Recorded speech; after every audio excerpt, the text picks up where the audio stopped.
Dr. Tom, welcome to the show. Oh, thank you so much. Pleasure to be with you. Well, it's so exciting to have you back on the show. It's been probably 3 or 4 years since we'd spoken, and you're always such a wealth of knowledge, and I just love that you can share this with our listeners. And for our listeners, if you don't know me, I'm Carol Gervais. I'm the host of the show, and I'm a holistic nutritionist and a life coach, and been doing this podcast for 15 years before people really understood what podcasts were. So I've been doing this a long time, and I've interviewed great people like Dr. Tom O'Brien. I think this is our fourth interview, actually. So I'm so excited, and a lot of you may know him, but I'm going to read a little bit about his accomplishments in his bio because he's done a lot. So first of all, he's the founder of the doctor.com. He is a global health educator. He's a creator of the Betrayal series. He's a creator of the inflammation equation, which we'll find out more about that. He is the founder of the Certified Gluten-Free Practitioner course. He is the host of the Gluten Summit with 29 of the world's experts. And he is the author of a groundbreaking book in 2016 and winner of the National Book Award for The Autoimmune Fix. And I love this book. If you don't have it, you need this book. And just really excited to have you back on the show and just share your wisdom. And one of the reasons I wanted to have you back was because I've been gluten-free a number of years. And I'm constantly running into people, where I mention I'm gluten-free and they go, "Oh, I don't have that issue. I'm not sure about that. There's so much controversy and stuff." And I wanted you to give your perspective on why there's controversy and why there shouldn't be. Sure, So happy to. Well, there is let's no controversy in the science. There is none. There are doctors who have not read the science, but there's no controversy. And I'll show you some studies here in a couple minutes. Bottom line is that every human has an immune reaction whether when they eat wheat, whether they feel it in their guts or not. Every human, every time. That doesn't mean that you get gut pain. You know, in Italy, they've got 36 centers designated as gluten-related disorder centers by the government. wow. They're, they're certified. And 26 gastroenterology centers, a couple pediatric, a couple psychiatric centers, but they've gotten this certification because these doctors have much more advanced training in this topic. And when any doctor in Italy thinks this person might have a problem with wheat, they send them to one of these centers that are all over the country. Because if you get a confirmation of a sensitivity to wheat, whether it's gluten or one of the other components in wheat, if you get a confirmation from one of these centers, your food's a tax deduction. And so they will send patients there. And they published a study from the 36 centers. They looked at over 5,000 people who had been referred to the center, which means they're sick.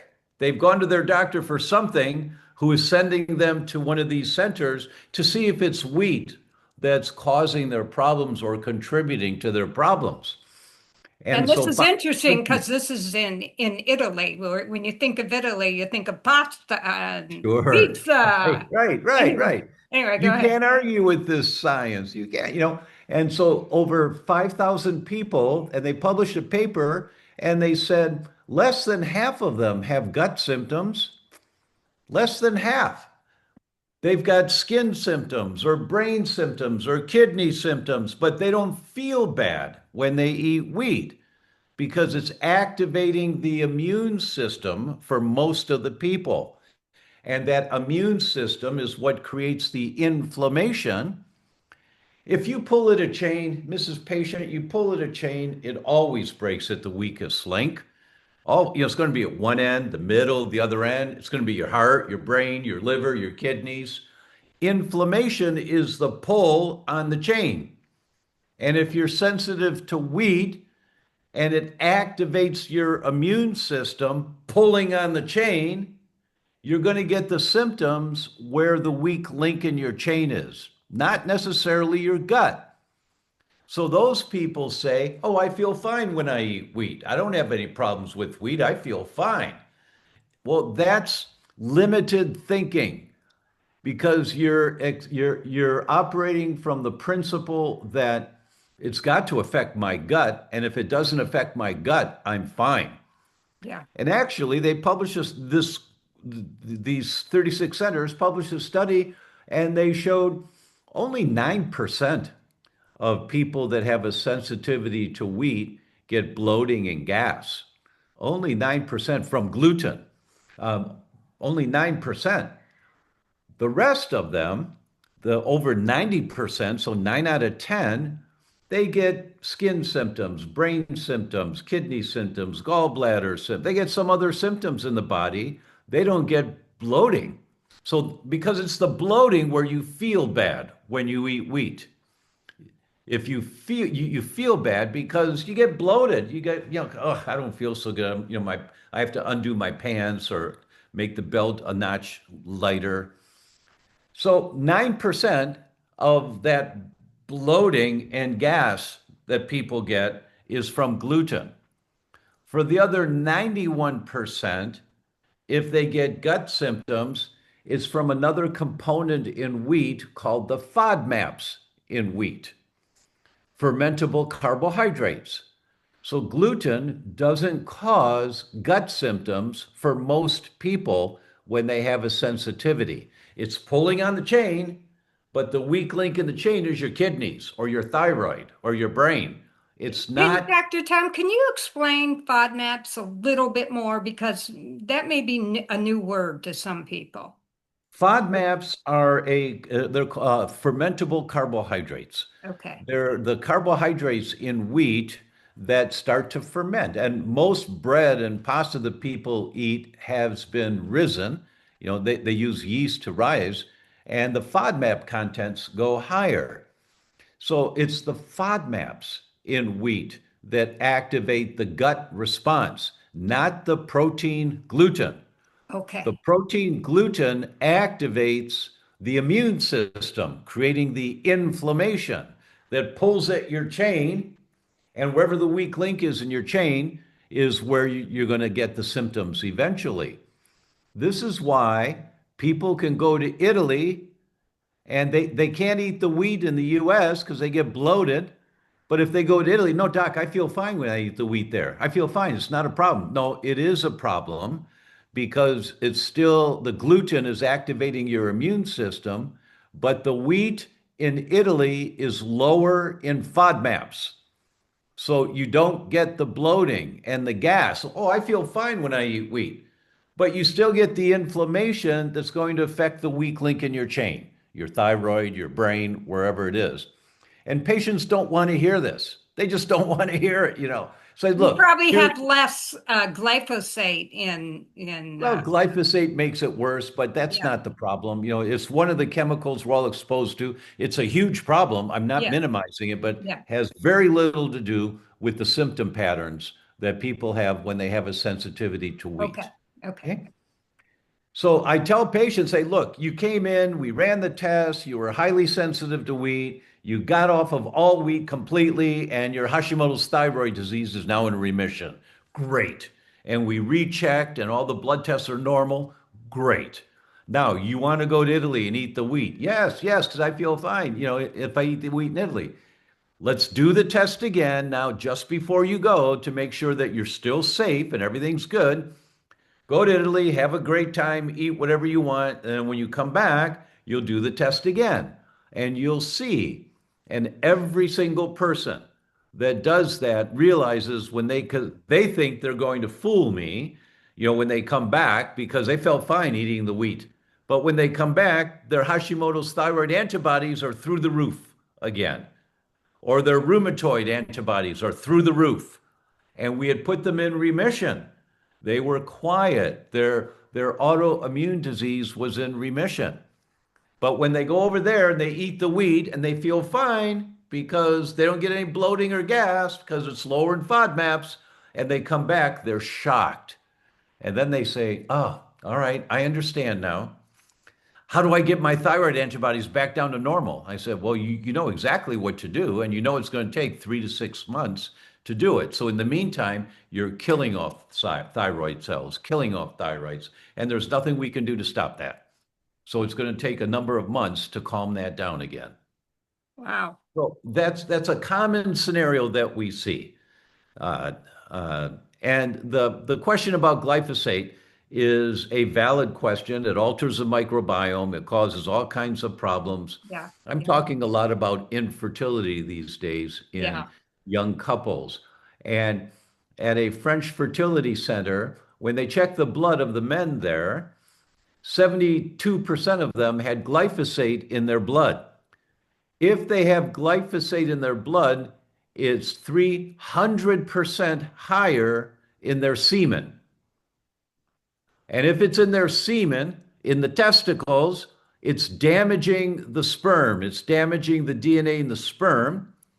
And if a man has damaged DNA in his sperm and he impregnates an egg with that sperm, there's a 126% increased risk of miscarriages because dad's sperm is damaged from the glyphosate and the immune system fighting the glyphosate in the testicles.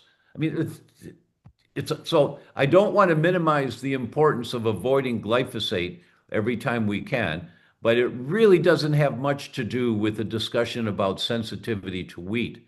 Okay. There are other components that are much more important to understand as to why wheat is a problem for everyone. Okay. So it's my understanding too that we we don't digest wheat. That's exactly right. No human has the enzyme. See, Mrs. Patient, protein is like a pearl necklace. The acid in your stomach undoes the clasp of the pearl necklace. Now you have a string of pearls. And it's the enzymes in your saliva, in your stomach, the proteolytic enzymes that act like scissors to cut the pearl necklace into smaller and smaller clumps of pearls. Those are called peptides. And the goal is to snip it down, snip, snip, snip, snip, snip, to each pearl of the pearl necklace, which goes right through the walls of the gut into the bloodstream. And they're called amino acids. So proteins are made up of amino acids, and it's the job of our immune system to break down protein. No, no, I'm sorry, our digestive system, not the immune system. It's the job of the digestive system to break down the proteins into the individual amino acids that go right through the walls of the intestines into the bloodstream. And your bloodstream's just a highway. You know, everything's going the same direction, but it's just a highway. But now on the highway are all these amino acids that your bone cells can use to make new bone cells or brain cells or heart cells. Or so your body uses these amino acids to make new cells, right? So that's how we're supposed to use proteins. The problem with wheat, no human has the enzymes to digest wheat down to each of the amino acids. No human, without exception. Just read the science. And people, doctors would stop making these silly comments that they make. They just haven't read the science. No human has the enzymes to break down wheat into the individual amino acids. The best that we can do is break it down into clumps of amino acids. Those are called peptides. So it's a clump of 30 amino acids or 36 amino acids or 18 amino acids. No human can do that. And I'll show you, I've got a few slides to show you. You'll see that and how our immune systems react to those clumps of amino acids. Oh, that's so interesting. Well, it's I love speaking with you because you're not speculating at all. No. Everything you talk about is so based in science, and you've got science to back up everything you're saying. I would welcome any doctor who wants to have an argument with me. It'd be great. Yeah, it'd be great. Because, my presentations are always the same. It's study after study after study, and it's the exact quotes from the study. You can't argue with this. Yeah. So I put some slides together because you and I were talking.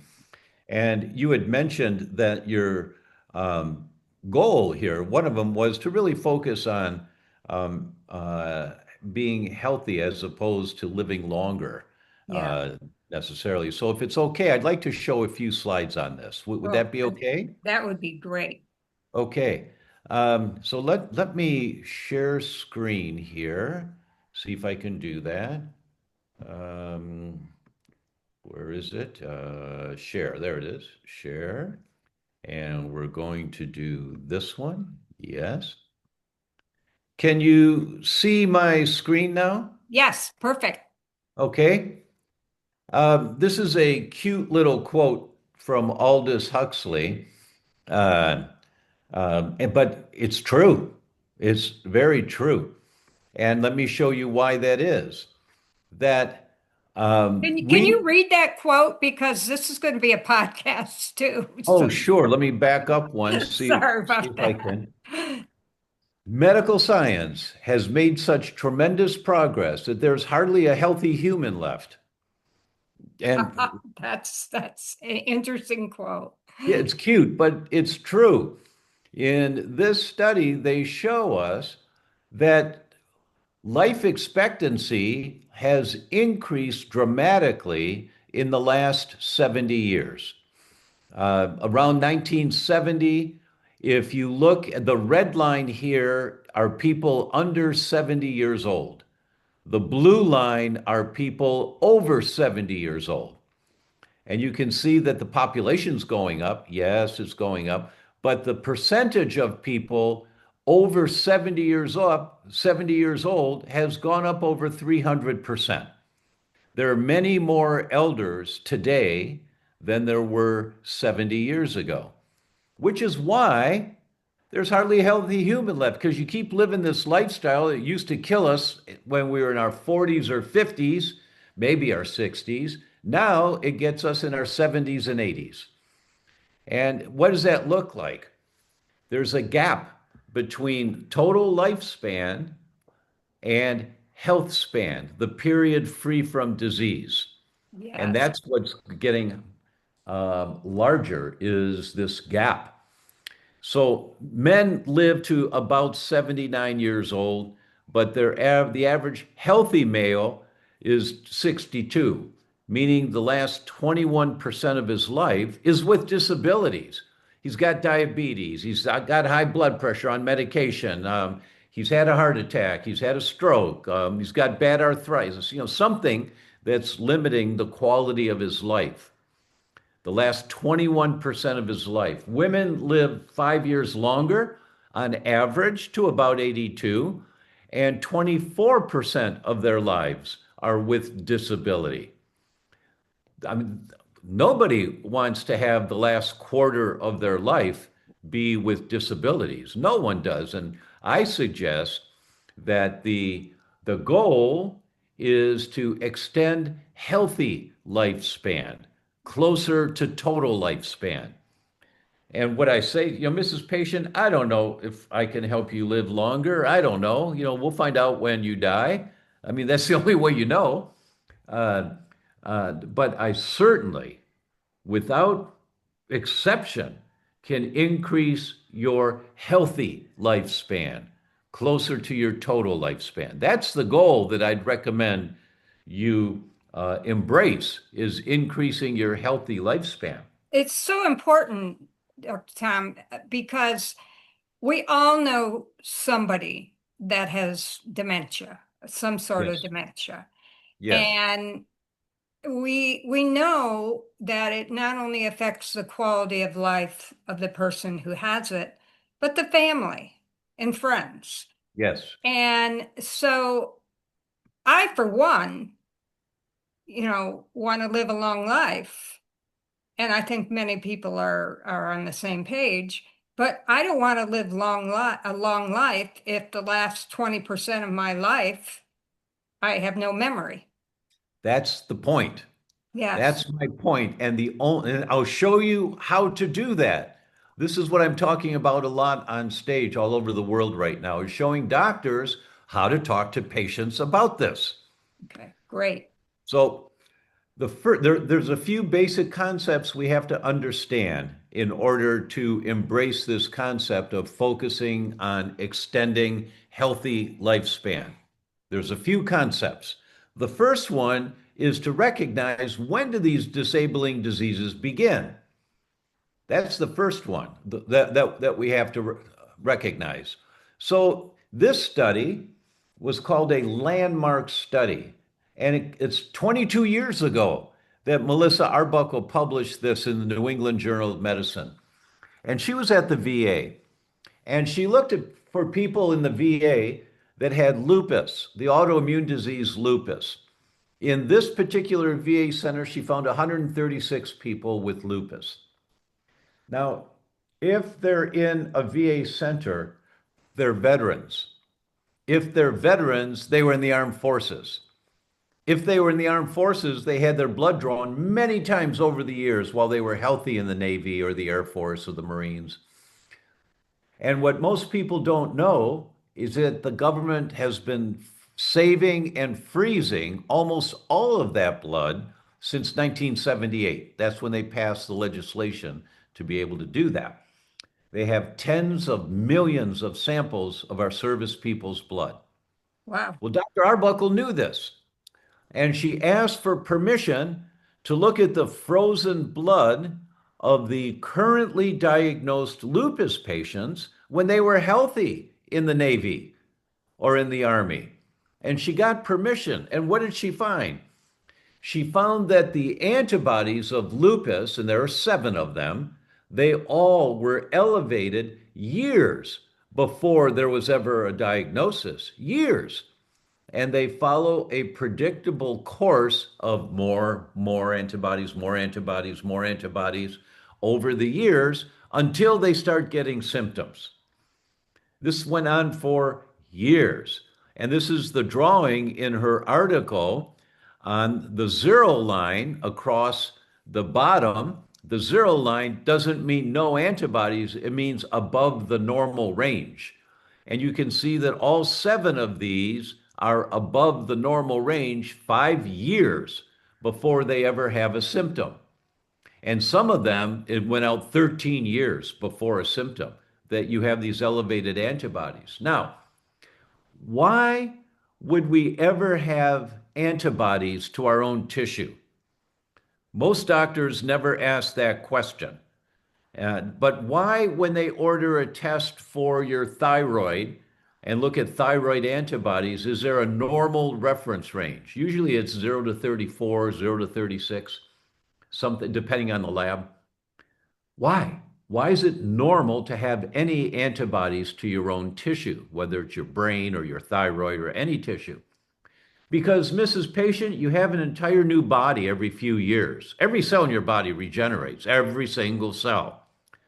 And the way that that can happen is that you have to get rid of the old and damaged cells to make room for the new cells. And that's called autophagy. That's a geek word, sorry, but it's a good Scrabble word, autophagy. It means getting rid of the old and damaged cells, making room for new cells. Okay? And antibodies are part of the process of autophagy. So when you have 24 antibodies to your thyroid, that's within the normal range of getting rid of some of the old and damaged cells, making room for new cells. Good, that's normal. But if you had 84 antibodies, now you're killing off more cells than you're making. And that's when you get a red H for high on the test result. You're killing off more cells than you're making. So your thyroid is getting weaker because you're killing off cells and killing off cells and killing off cells. And this goes on for years. Dr. Arbuckle showed us this goes on for years before you ever have a symptom. She referred to it as the first manifestation of systemic lupus, or before the diagnosis, years beforehand. You're killing off cells, killing off cells, but nobody checks for this. Nobody checks to see if you have a family history of diabetes. Well, do you have antibodies to your pancreas right now? Nobody checks. Well, your blood sugar is stable. Good. Come back. We'll check next year. Let's just wait and see if you develop a problem. But you can check to see if the problem's already here at a very early stage. So Arbuckle put this drawing together. She just made this up. First, you have a normal level of antibodies, okay? Then you have elevated antibodies, but you don't have any symptoms. And she called it benign. Well, it's not benign. You're killing off more tissue than you're making. It's a pathology. Now you get symptoms, and she called it pathogenic. And then eventually you get the diagnosis. That's how every autoimmune disease occurs. It's going on for years before you ever have a symptom, killing off tissue, killing off tissue, killing off tissue. But you don't know because you feel fine. Maybe you're a little tired. If it's your thyroid, maybe you're a little chilled, got cold hands and feet, hard to get up in the morning, wish you had 20 more minutes in bed. Maybe that's going on for you, maybe not. But you don't have any severe symptoms that would warrant going to the doctor. Arbuckle called that benign. That's benign, where the antibodies are elevated. Same thing occurs with Alzheimer's. I'll show you in a minute. The same pathway. This is exactly what happens. And what we know is that if you get to this before the diagnosis, you've got a good chance of turning it around. You can arrest and reverse autoimmune diseases, including Alzheimer's, if you get to it early enough before all the tissue destruction occurs. And it's really easy to find out, do I need to put some attention on this? There's simple blood tests that are very accurate to tell you if you're killing off more tissue than you're making. But insurance doesn't pay for it, and so nobody's going to do it because, well, if insurance doesn't pay for it, I don't need it. Well, all right, then when you get all the symptoms and then you get the diagnosis of dementia, then they'll pay for the test. And then you've got very little tissue left, and it's much harder to turn it around. But this word is really important, the prodromal period. Please remember that word. It means before symptoms. And I'll show you why it's important in just a minute. So we know that 14 of the 15 top causes of death are chronic inflammatory diseases. It's always inflammation. Always. There is no root cause for disease. There are many causes, but there is one root mechanism for disease, and it's inflammation, pulling on the chain that's going to manifest wherever your weak link is. Okay? Chronic inflammatory diseases are recognized as the most significant cause of death in the world today. Okay, we know that. So, inflammation is your immune system acting up. So, the question is, why is your immune system acting up, producing inflammation? And it's always for one reason, and that is that it got the message, we're under attack, fight and defend. So your immune system is trying to protect you, to defend, to protect you against something that's been identified as a threat. That's where inflammation comes from. It can be bad bugs, it can be viruses, it can be bad food, bad fats, French fries, doesn't matter what it is. If your sentries standing guard, protecting you, say something's gotten in here that shouldn't be here, warning, warning, that activates the immune system to create inflammation to kill the thing, whatever it is. That's what inflammation is. Inflammation is not bad for you. It saves your life every single day. Excessive inflammation is bad. And when you understand that difference, you then start to ask the question, why is my immune system producing excessive inflammation? What is it that it feels is a threat? Is it the mold on the shower curtain? Uh, did you have a flood in your basement 3 years ago and you dried out the carpet, but the drywall got wet and there's mold growing on the backside of the drywall and you can't tell because you can't see it? I mean, where is it? Is it mercury toxicity because you've been eating too much tuna fish? And unfortunately, the tuna fish is most of it has a lot of mercury in it now. What is it that your immune system is trying to protect you from? When you start asking that kind of question, then you're looking for what's the cause of the inflammation? Where's it coming from? Whether it manifests in your kidneys, in your brain, in your skin, in your gut, where is it coming from? That's why last year I put the docuseries together, The Inflammation Equation. I traveled to 7 countries.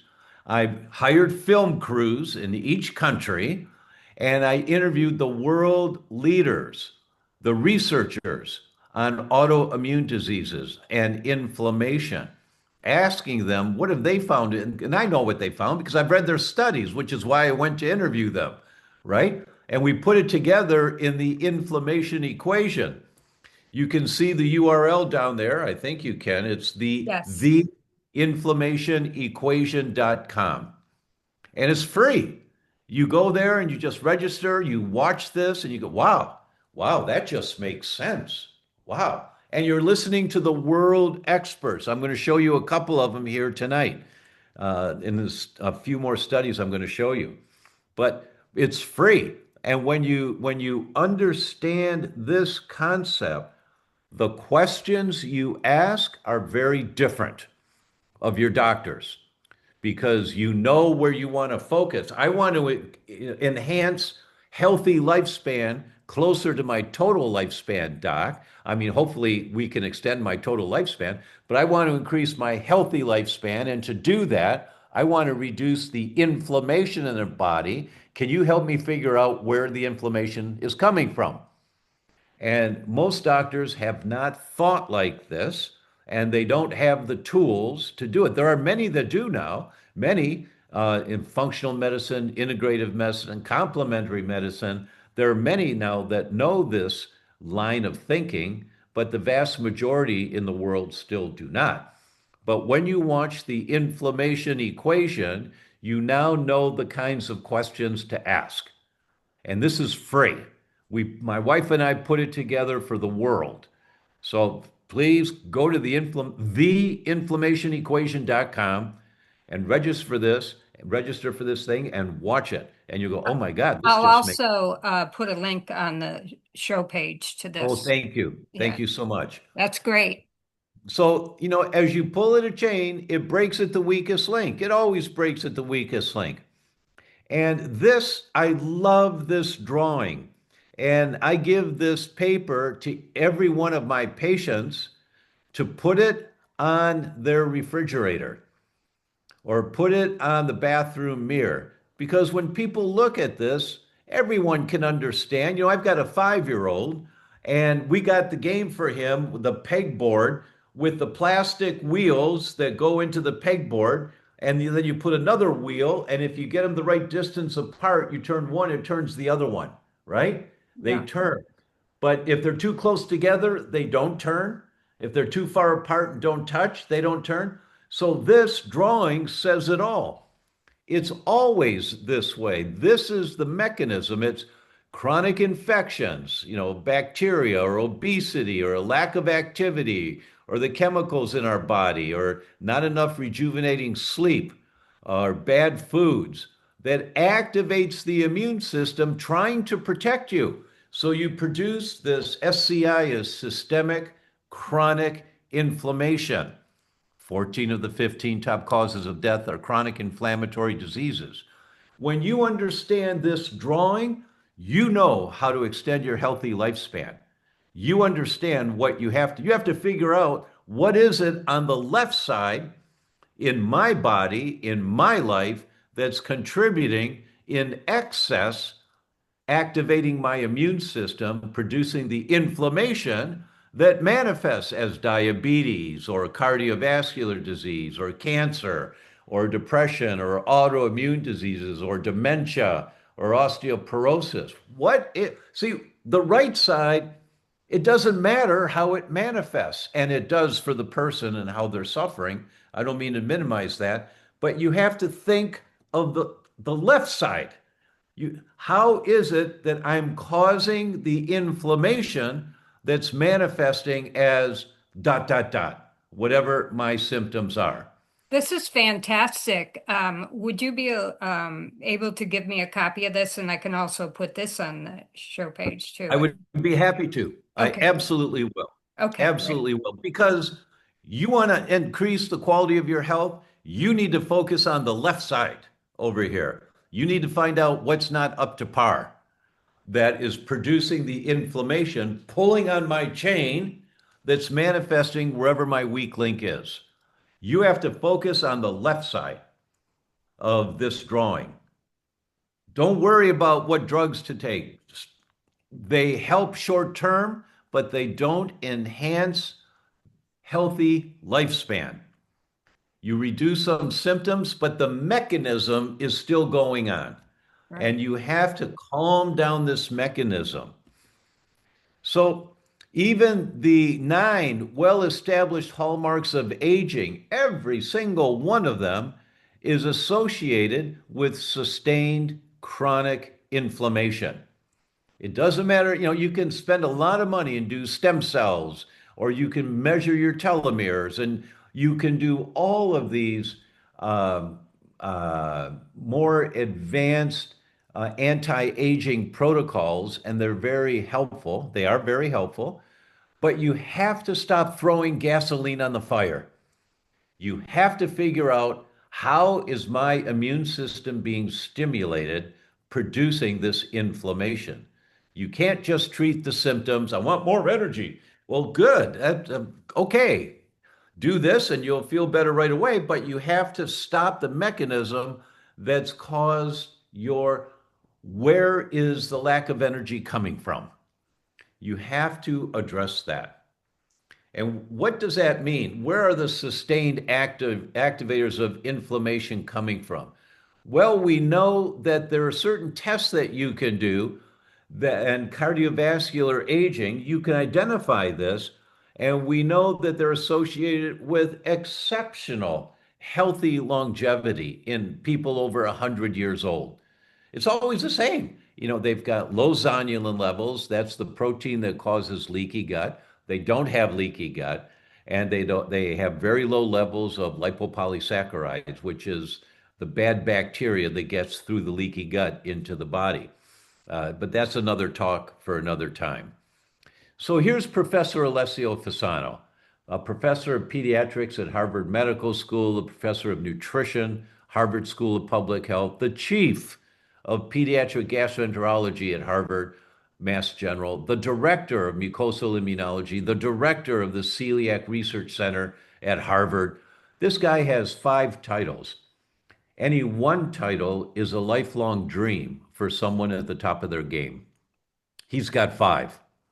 We think he's going to win the Nobel Prize because it's him and his team in 1997 that identified the mechanism of what's called leaky gut and the protein zonulin. So his team identified this.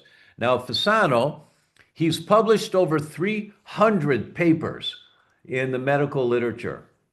And, you'll see a paper that'll have 8 authors on it. And the last one, Alessio Fasano, the boss, stamp of approval. Okay, this paper's ready to go, right?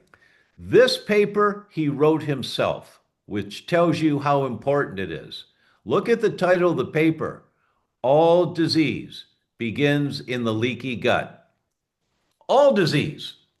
This is what they're teaching at Harvard Medical School. You always have to include addressing the gut when you're dealing with an inflammatory mechanism in the body. I don't care if it's rheumatoid or dementia or Hashimoto's thyroid or psoriasis or multiple sclerosis, you always have to include dealing with the gut because all disease begins in the leaky gut. And what he told us is that leaky gut, it's a defensive mechanism because our ancestors before agriculture, they were nomads. They followed the herds for food. And so that was the number one concern was finding something to eat. They'd find something, first they smell it, then they nibble at it, and then they eat it. And if there were bad bugs on that food, they had to have a system to identify bad bugs on the food. So I think of these guys as sentries, like the soldiers at Buckingham Palace with those big hats. You Mhm. know, they're standing there very stiff, they're dormant, right? But do not mess with those guys. Do not mess with them. We have sentries like that just inside the first part of our intestines. They're called toll-like receptors. And they're just sitting there. They're dormant. They're not doing anything, except they're watching everything that comes out of the stomach that this person just ate, everything that comes out of the stomach into the intestine, they're screening everything. And when they see something that looks like a bad bug, two things happen right away. First, they send a message to increase the protein zonulin, increase leaky gut. Why do that? Because when the cells open up a little bit and water comes from the body into the intestines, it leaks into the intestines. The water flushes out the bug with the poop. Leaky gut is not bad for you. It's a life-saving mechanism. Excessive leaky gut is bad for you, right? But this was a life-saving mechanism. And those that didn't have good toll-like receptor function, they didn't have good sentry standing guard, they died. They died from what they ate. They didn't reproduce. All of us are the offspring of those that had really good toll-like receptor function. We have really good toll-like receptor function today. It's been passed on generation after generation to protect us from bad food, from bugs in the food. It's non-negotiable. It's a life-saving mechanism. Now, leaky gut's not bad for you. Excessive leaky gut is bad for you. Look what Fasano tells us. The two most powerful triggers that activate leaky gut is bad bacteria and gluten. Wait, what? Gluten? This is from Fasano at Harvard, the chief of pediatric gastroenterology, the director of the celiac center, the professor of medicine, Harvard Medical School. This is what they're teaching at Harvard Medical School. The two most powerful triggers creating leaky gut, which creates the inflammation in the body, are bad bacteria and gluten. Why? Because gluten is misinterpreted as a potential harmful component of a bug. These clumps of the pearl necklace, these amino acid clumps, 30 amino acids, 26 amino acids, they are the same amino acid structure as the outside shell of a bug. So our immune system thinks gluten is a bad bacteria, it's a bug. And this happens in every human, every time you eat wheat, whether you feel it or not. This is happening to every one of us. Well, I feel fine when I eat wheat. Well, that's because it's not affecting your gut, but it's activating the inflammation that's pulling on the chain that's going to manifest as dementia if that's the weak link in your chain. That's why our mutual friend, Dr. Dale Bredesen, who is so successful at arresting Alzheimer's disease, always includes gluten-free diets at the very beginning. Every person has to go gluten-free because gluten and wheat, not just the gluten component, but other components of wheat also, wheat activates the immune system, creating the inflammation that's causing the pull on the chain that manifests for those people in brain dysfunction. Now, that's a whole lot to understand. I'm going to give you one more concept here. I think it's just fascinating. I mean, it makes sense to me. Exactly. You can't argue with this. I mean, how do you argue with this? You can't. Every human has toll-like receptors that react to wheat when it comes out of the stomach into the proximal part of the small intestine. I just have Without, to share yeah. something. Sorry to interrupt you, but I saw an article that came out from the Epic Times, like within a week, maybe week, 10 days ago. New evidence about gluten or something. And it said most people who have gluten sensitivity, it's self-reporting. There's no accuracy to it, but they have found out that people who do claim to have gluten sensitivity don't have that. They have SIBO. Well, SIBO is very important to Yeah. be diagnosed and to be addressed. It certainly is. But these people, you can't argue. I mean, there's hundreds of studies on this now. The researchers know, they know, but the clinicians don't know because Yeah. they've never read these studies. Yeah. Yeah. I Now, just thought it there's was, there's a professor, there's a professor of immunology. His name is Yehuda Schonfeld. He's the godfather of autoimmune diseases. And he published a paper a couple of years ago. Gluten-free diet can ameliorate, that means reduce, the symptoms of non-celiac autoimmune diseases. And he said, despite the nutritional value of gluten-containing grains, it's not essential in the diet, and its biological value is not that great. I mean, it's okay, but it's not that great. And they looked at 83 studies on autoimmune diseases and people who went gluten-free. And they found that observance of a gluten-free diet was reducing symptoms in 65% of the people with autoimmune diseases, not celiac, and 79% of the studies confirmed this. So there are a few studies say, no, it didn't help. No, no, it didn't help. But the majority of studies say, yeah, sometimes it makes a world of difference. Sometimes, more than half the time, by far. Now, that's profound when you yeah. think about it. And they said the autoimmune diseases that responded the best were psoriasis, thyroid disease, inflammatory bowel disease. 61% of psoriasis patients get better on a gluten-free diet. 87% of thyroid autoimmune patients get better on a gluten-free diet. 60% of inflammatory bowel disease, that's Crohn's and colitis, get better on a gluten-free diet. These are not celiacs. And autoimmune thyroid disease was the most responsive condition to gluten withdrawal. And they put this drawing in there that identified all of the autoimmune diseases that got better on a gluten-free diet. And it included Addison's is autoimmune disease of the adrenals. Autoimmune enteropathy is in the colon.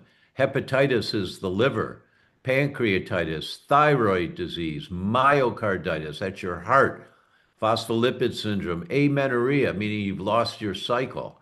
Uh, a couple of skin autoimmune diseases, inflammatory bowel diseases, kidney disease, IgA nephropathies, thrombocytopenic purpura, cardiac disease. The list goes on and on and on. Gallbladder diseases. It goes on. Rheumatoid. The list just goes on and on of all of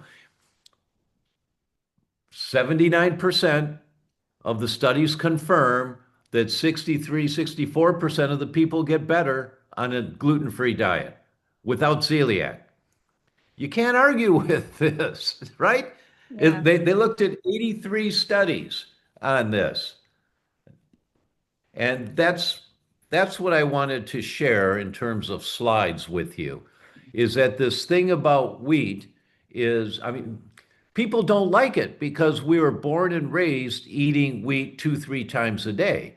We got cereal for breakfast, a sandwich for lunch, pasta for dinner, and it goes on every day like that. Yeah. So. You People know don't what I like it. hear a lot, Dr. Tom, is well, if I just eat fermented sourdough, I'll be fine. No, I mean Well, that's a common, and actually I eat fermented sourdough once in a while. You know, that's maybe because you've not done the tests yet. yeah, Um, you can't be a little pregnant. yeah. You I can't I hear you you saying can't that have a every little time I gluten. eat that bread, by the way. Thank you. I'm so sorry. So sorry. I understand though.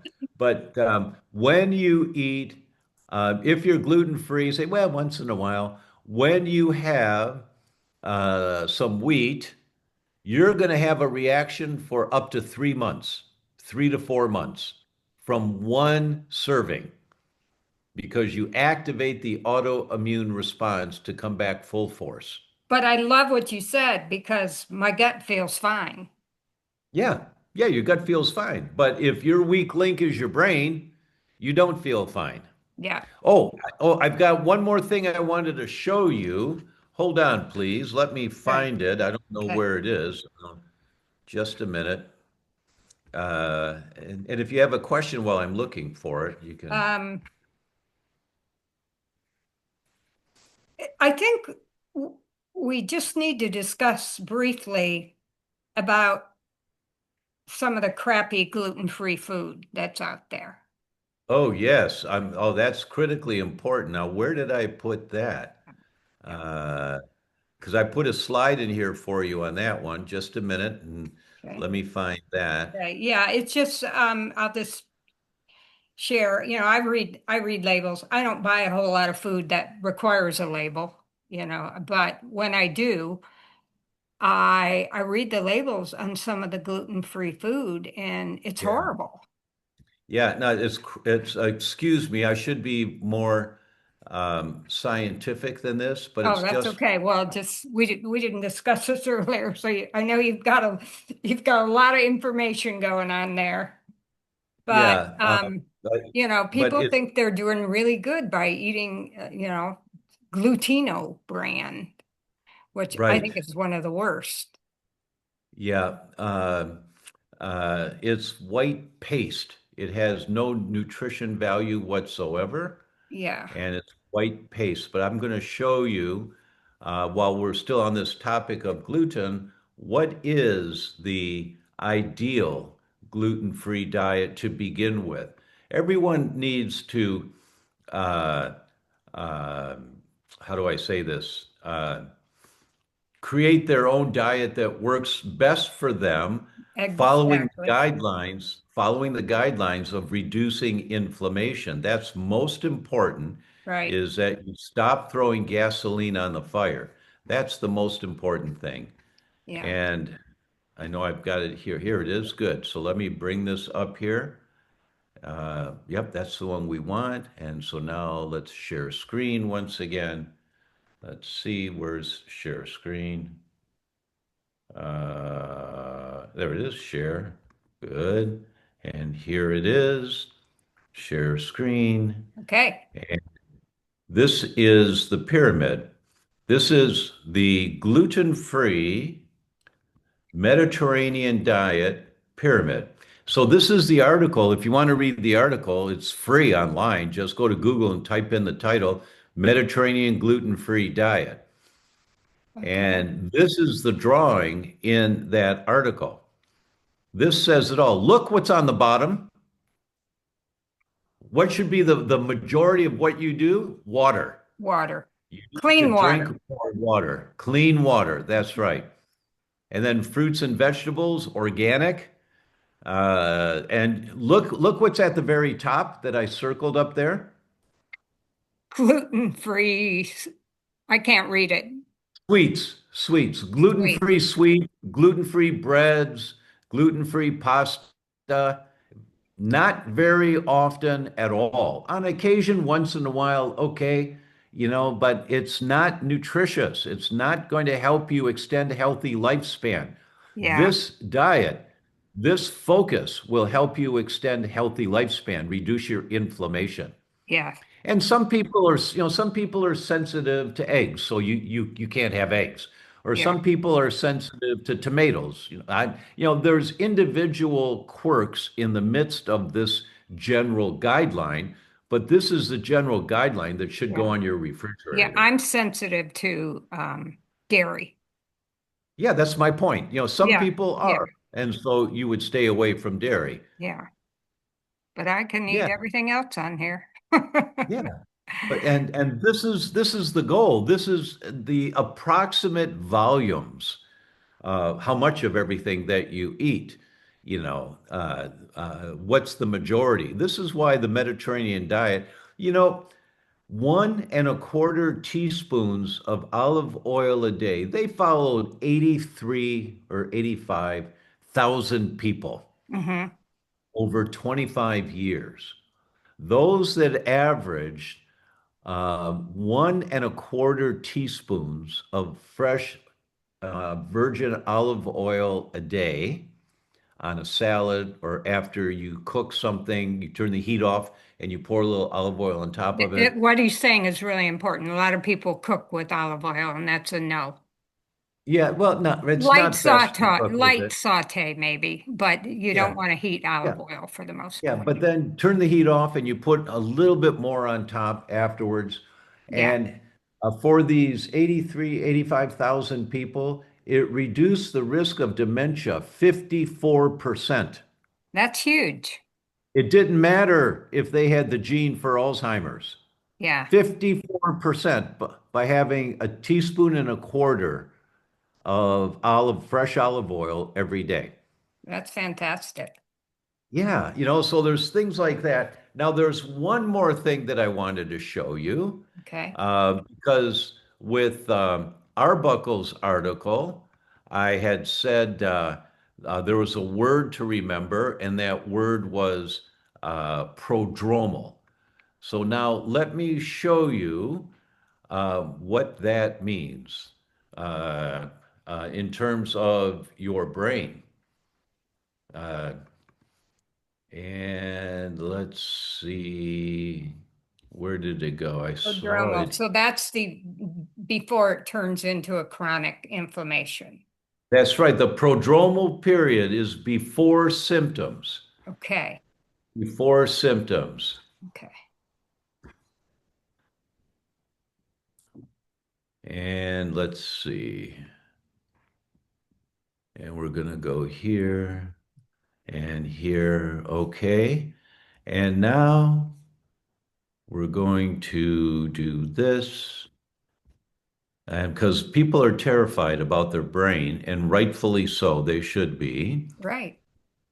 Now, and the key here with all of this information I'm giving you, the key is do the test. Uh-huh. There's a rule. The rule is in God we trust. All others require data. And that means that you have to do the right test to see if you're heading in the direction of dementia or not. So your brain is the canary in the coal mine. What does that mean? Well, that comes from coal miners used to take a canary down into the mine with them and put a candle there, and the canary would sing all day. If it stopped singing, someone went over to check it out, and if the canary had fallen over dead in the cage, they blew a whistle right away. And everyone ran to get out because it meant that methane or carbon monoxide was leaking, and it kills canaries before it affects humans. Yeah. So the term a canary in a coal mine is a sign, advanced warning. And these blood tests that I'm going to talk to you about are advanced warning of what's happening in your body now. Okay. And so it's the brain. Now the brain is about 2% of the body weight is the brain, but it has 16 to 18% of the body blood at any one time. So if your blood, which is just a highway, if your blood is full of inflammation molecules because of lifestyle, what you're eating, or the environment that you're in, or whatever the trigger is, Where does it sit the longest? In the brain. Where are you going to be able to identify the damage first? Most likely in the brain, if Yeah. you know how to look for the tests about this. So there's about 400 miles of blood vessels in the brain in every adult. About 400 miles. Wait, what? What? They're so tiny. But that's what we have in our brains. And we're going to skip that. Blue Cross Blue Shield published this in February of 2020. No one paid attention to this because that's when the virus came out and all the news outlets were talking about a virus. No one paid attention to this, but Blue Cross Blue Shield said, we've got a real problem here.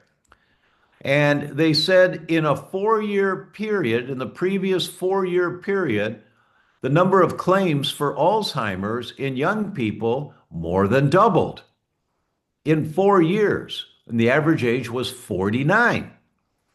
And this was the worst. Look at that. A 407% increase in 4 years in people 30 to 44 years old. That's huge. Claims for Alzheimer's. It's terrifying, Yeah. just terrifying. And by state, you can see where the diagnosis of Alzheimer's is most pronounced, more in the South and in the East, Northeast. And you may remember that back in 2017, the front page of most papers in the country said Medicare going bankrupt within the next 25 years because of Alzheimer's. Hmm. It was on the front page of most every paper in the country back then. And the government put a commission together in 2017 of world leaders in research on Alzheimer's to figure out what to do about this.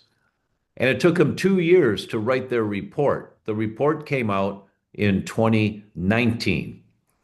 And what did they say? And this was when the Blue Cross Blue Shield report came out because the timing was they realized Blue Cross Blue Shield, wow, we never looked at this before. Look at this. This is terrible. So, what did they say in this advisory council? There was a graph that they put in this report, and the graph says everything. Here's the graph. Notice the second box on the left. Do you remember the word prodromal? Yeah. Before symptoms. 20 years of inflammation killing off brain cells before there's a symptom. 20 years killing off brain cells, killing off brain cells, killing off brain cells before there's a symptom. You see, they put there non-symptomatic.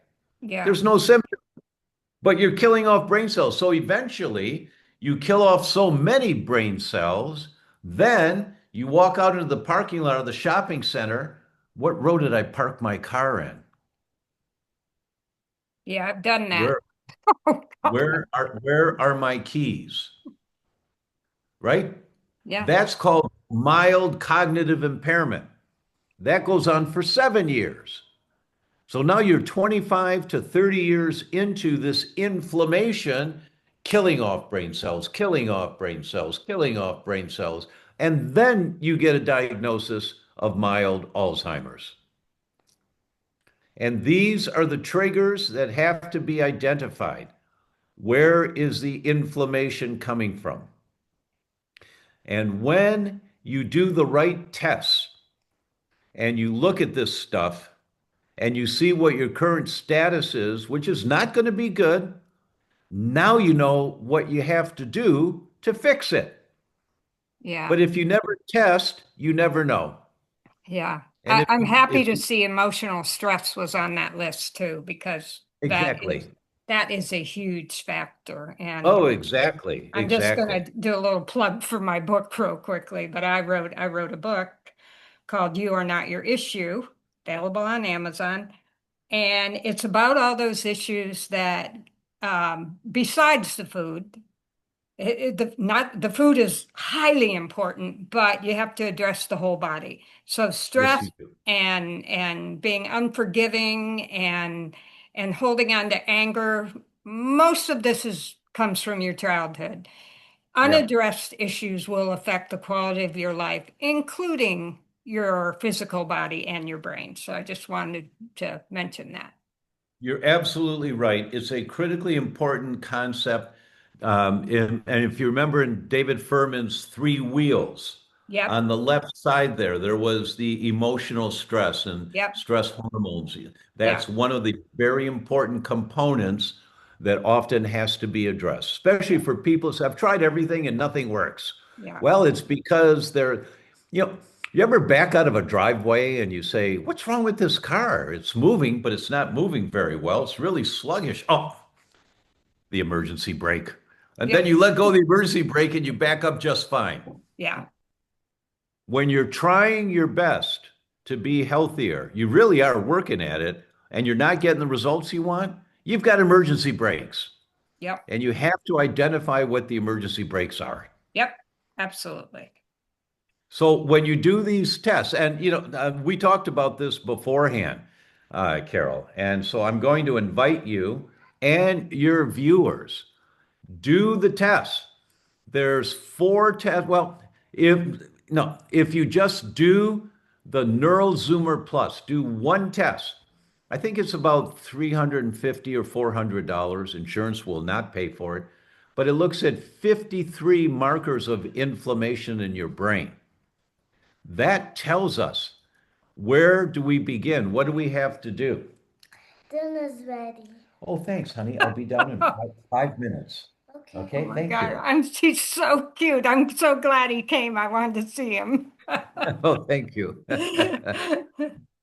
So, Carol, if you want, you talk to your people, invite them to, we'll send you the link for the test, order the test, get the test done, and in 2 or 3 months, I'll come back on and I'll do an interpretation for you. Now, Oh, I that would teach be great. doctors. I would love to do that, to do that Yeah, test on myself. You can interpret the test. People can do the test. They can join in and get a reading on where the markers are from the expert. exactly, exactly. So if you want to do the test, just go to info@thedr.com, info@thedr.com, and just say, hey, I'd like to do that brain test that Dr. O'Brien was talking about. And they'll Okay. send you a message on how to do it.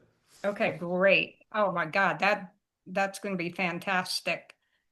Um, And it won't be nice, but wake up. Once you you know know what? what the problem is, once you know, Information is so important. If you don't know, how do you know what to work on?